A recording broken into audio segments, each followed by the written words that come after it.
Hello everyone, maths की class में स्वागत है आपका। आज जो मैं टॉपिक लेकर के आई हूँ उसका नाम है वृत्त, इंग्लिश में जिसको कहते हैं सर्कल। तो सबसे पहले हम देख लेते हैं कि वृत्त क्या होता है।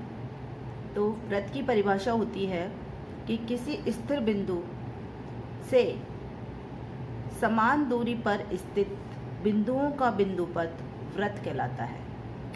यानी कोई स्थिर बिंदु, मान लीजिए ये पॉइंट है जो ये स्थिर बिंदु है।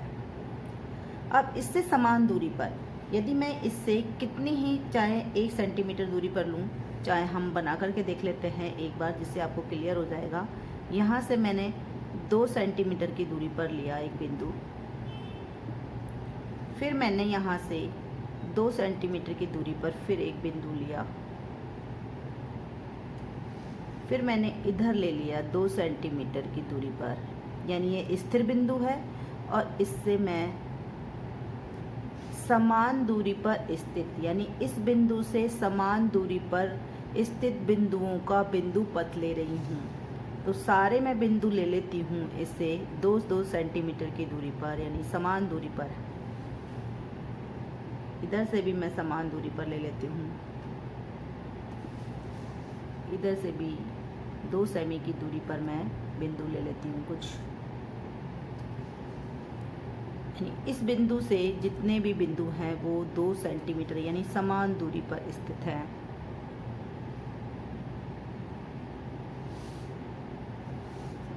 इधर भी कुछ ले लेती हूँ मैं।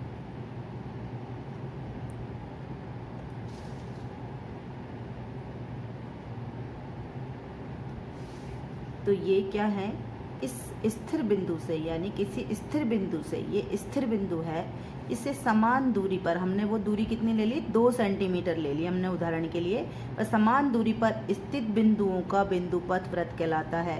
यानी ऐसे ही हम और बिंदु लेंगे तो इस तरीके से पास पास में आते जाएंगे, यानी 2-2 सेंटीमीटर की दूरी पर हम बिंदु लेंगे। इस तरीके से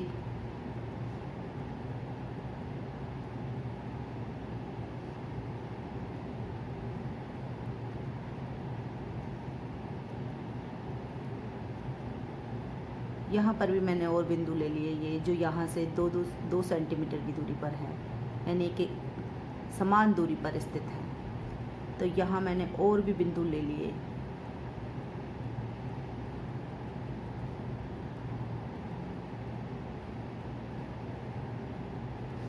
बीच में जितनी भी जगह है वहाँ पर भी मैंने बिंदु ले लिए, यहाँ से समान दूरी पर। तो हम देख रहे हैं कि हमारे पास में एक आकृति जो प्राप्त हो रही है, इसी का नाम क्या है, वृत्त है। तो वृत्त क्या है, किसी स्थिर बिंदु से समान दूरी पर स्थित, ये समान दूरी पर बिंदु हैं ये सारे, इन बिंदुओं का बिंदुपथ, यानी ये जो पथ है ये क्या कहलाता है, वृत्त कहलाता है। तो जो स्थिर बिंदु है उसको तो हम कहते हैं वृत्त का केंद्र, और इसको हम O से प्रदर्शित कर सकते हैं। ये क्या कहलाता है, वृत्त का केंद्र, ये केंद्र कहलाता है। और ये जो बाउंड्री वाला भार की है क्या कहलाती है, वृत्त की परिधि कहलाती है।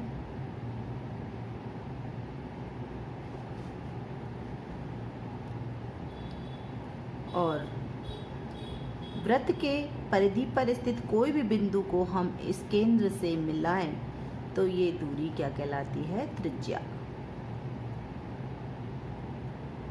तो ये तो रही बात हमारे वृत्त की कि वृत्त क्या होता है। इसके बाद में देखते हैं हम कि किसी समतल में वृत्त के सापेक्ष किसी रेखा की स्थिति, यानी कोई समतल है, मान लीजिए यही हमारा समतल है, इसमें कोई वृत्त है, इसके सापेक्ष जो कोई रेखा है वो 3 स्थितियाँ उनकी हो सकती हैं। तो पहली स्थिति है अप्रतिच्छेदी रेखा, यानी कोई रेखा है, मान लीजिए इसका नाम है AB और ये वृत्त है। तो यहाँ पर देख रहे हैं हम इस वृत्त में और इस रेखा में कोई संबंध नहीं है, यानी ये अलग है और ये अलग है। तो जब ऐसी स्थिति में जो ये रेखा है इस वृत्त के सापेक्ष क्या कहलाएगी, अप्रतिच्छेदी रेखा। यानी पहली स्थिति में जब रेखा इस वृत्त से दूर है, इनमें कोई संबंध नहीं है, तब इस रेखा को हम क्या कहेंगे, इस वृत्त के सापेक्ष अप्रतिच्छेदी रेखा। ये तो पहली स्थिति है, यानी किसी समतल में वृत्त के सापेक्ष किसी रेखा की स्थितियां कई तरीके की बन सकती हैं, जिसमें से पहली स्थिति है कि ये रेखा अलग थलग पड़ी है, यानी दूर है इस वृत्त से, इनमें कोई संबंध नहीं है, तो ये रेखा क्या कहलाएगी, इस वृत्त के सापेक्ष अप्रतिच्छेदी रेखा।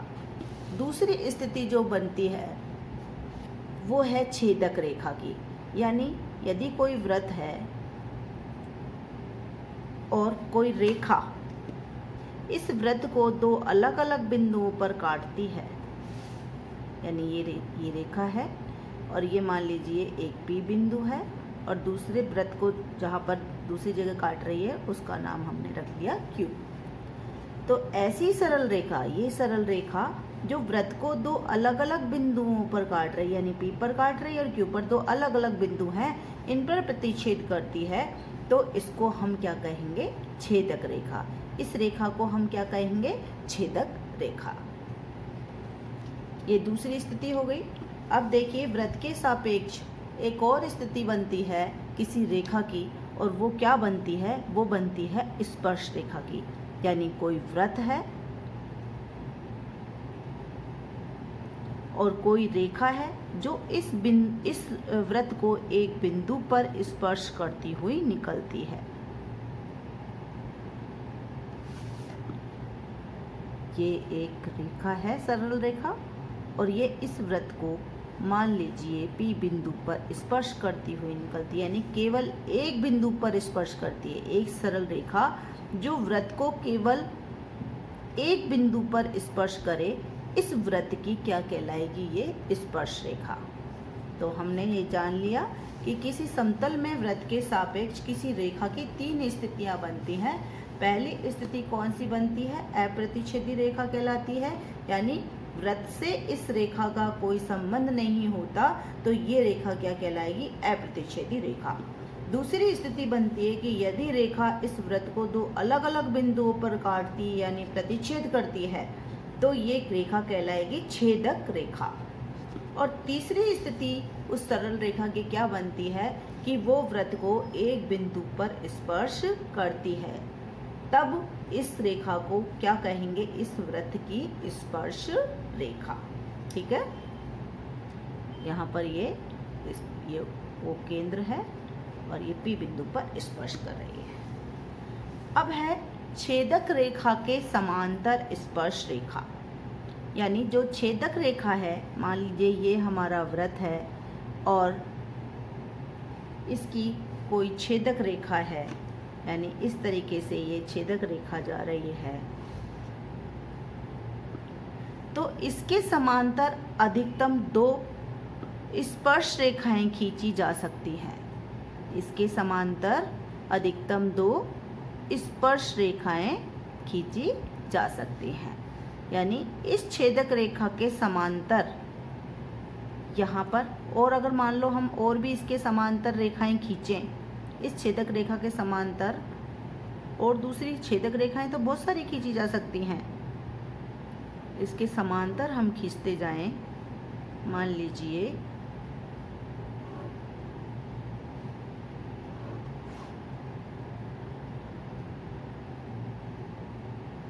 तो ये देखिए कि अधिकतम दो स्पर्श रेखा किसी छेदक रेखा के, यानी ये छेदक रेखा मान लीजिए हमारी ये वाली छेदक रेखा है, तो और बाकी की तो क्या कहलाएंगी, ये छेदक रेखाएं कहलाएंगी जो इसके समांतर हैं। केवल ये दो अधिकतम जो दो हैं ये स्पर्श रेखा हैं जो इस छेदक रेखा के, मान लीजिए इसका नाम है AB, तो बाकी की जो ये हैं रेखाएं इसके समांतर खींची गई हैं, वो सारी कैसी हैं, ये सारी कैसी हैं, ये छेदक रेखाएं हैं। सिर्फ दो, यानी अधिकतम ज़्यादा से ज़्यादा दो रेखाएं ऐसी होंगी, दो रेखाएं ऐसी समांतर रेखाएं होंगी, यानी इस छेदक रेखा के दो ऐसी समांतर रेखाएं हैं, वो क्या होंगी, स्पर्श रेखा खींची जा सकती हैं, यानी दो ही स्पर्श रेखा खींची जा सकती हैं। तो ऐसा प्रश्न पूछा जाता है एग्जाम में कि किसी वृत्त में छेदक रेखा के समांतर कितनी स्पर्श रेखाएं खींची जा सकती हैं, तो तो हम लिख सकते हैं उसमें अधिकतम 2 स्पर्श रेखाएं खींची जा सकती हैं। नेक्स्ट पॉइंट हम ले लेते हैं।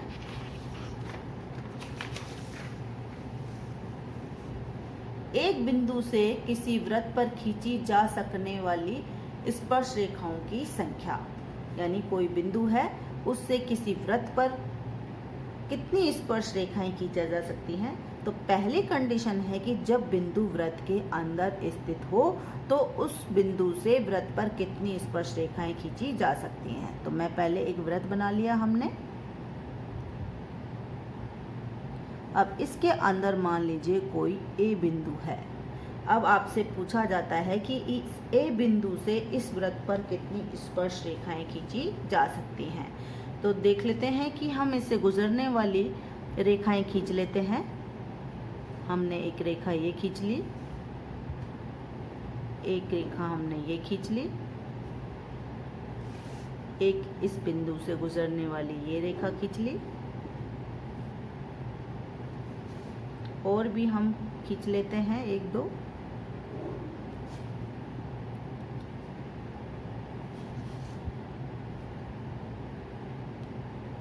जो इस बिंदु से गुजरने वाली हमने ये भी एक खींच ली। तो जब बिंदु वृत्त के अंदर स्थित है तब वृत्त पर कितनी स्पर्श रेखाएं खींची जा सकती हैं। तो यहाँ देख रहे हैं कि हम इस वृत्त से गुजरने वाली जो ये रेखाएं खींच रहे हैं इनमें से कोई भी स्पर्श रेखा नहीं है, यानी इस वृत्त से इस बिंदु से इस वृत्त पर एक भी स्पर्श रेखा नहीं खींची जा सकती। यानी जब बिंदु वृत्त के अंदर है तब स्पर्श रेखा कितनी होगी? 0, 0। यानी जब वृत्त के अंदर स्थित है बिंदु तब उस बिंदु से इस वृत्त पर एक भी स्पर्श रेखा नहीं खींची जा सकती है।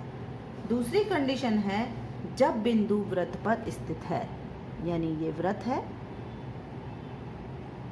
और कहीं पर भी वो बिंदु है, ए बिंदु मान लीजिए यहाँ पर है, तो इस बिंदु से इस वृत्त पर कितनी स्पर्श रेखाएं खींची जा सकती हैं। तो जब कोई बिंदु वृत्त पर स्थित है तो उससे केवल एक स्पर्श रेखा खींची जा सकती है, यानी केवल इस बिंदु से स्पर्श करती हुई ये निकलेगी स्पर्श रेखा। अगर बाकी की हम इस बिंदु से गुजरती हुई रेखाएं खींचेंगे तो वो स्पर्श रेखा नहीं होंगी, वो छेदक रेखा होंगी। यदि हम ऐसे खींचते हैं, ऐसे खींचते हैं, इस तरीके से और हम खींचते हैं तो सारी वो क्या होंगी? छेदक रेखा। केवल एक ही स्पर्श रेखा खींची जा सकती है जब बिंदु कहाँ पर स्थित है? वृत्त पर स्थित है। तब उस बिंदु से उस वृत्त पर केवल एक स्पर्श रेखा खींची जा सकती है। तो स्पर्श रेखाओं की संख्या यहाँ पर कितनी होगी? एक स्पर्श रेखा खींची जा सकती है। तीसरी जब कंडीशन हमारी है तब क्या है कि वृत्त है और अभी हमने बिंदु कहाँ लिया? अंदर ले लिया, वृत्त के ऊपर ले लिया, वृत्त पर स्थित हो गया। और तीसरा हम इस वृत्त से बाहर कहीं पर भी ले लेते हैं। मान लीजिए हमने यहाँ पर एक बिंदु लिया, तब इस वृत्त पर कितनी स्पर्श रेखाएं खींची जा सकती हैं। तो हम देखेंगे कि इस वृत्त से, इस बिंदु से इस वृत्त पर 2 स्पर्श रेखाएं, अधिकतम 2 स्पर्श रेखाएं खींची जा सकती हैं।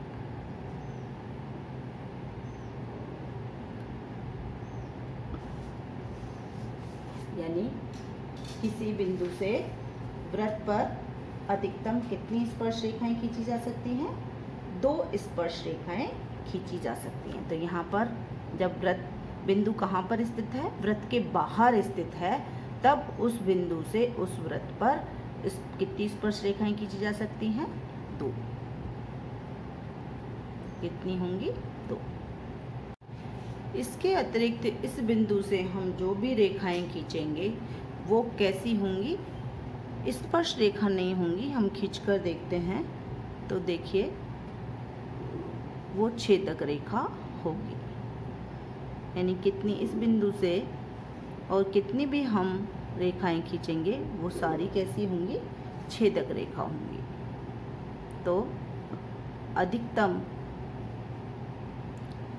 जब बिंदु वृत्त के बाहर स्थित है तब उस बिंदु से उस वृत्त पर अधिकतम 2 स्पर्श रेखाएं खींची जा सकती हैं। ये देखिए, एक स्पर्श रेखा ये हो गई, एक ये हो गई, बाकी की छेदक रेखा जाएंगी हम या फिर बाहर निकलेंगी। यदि हम और भी इससे रेखाएं खींचते हैं तो वो वृत्त को स्पर्श ही नहीं करेंगी और 2 ही स्पर्श करेंगी, बाकी की छेदक रेखाएं होंगी।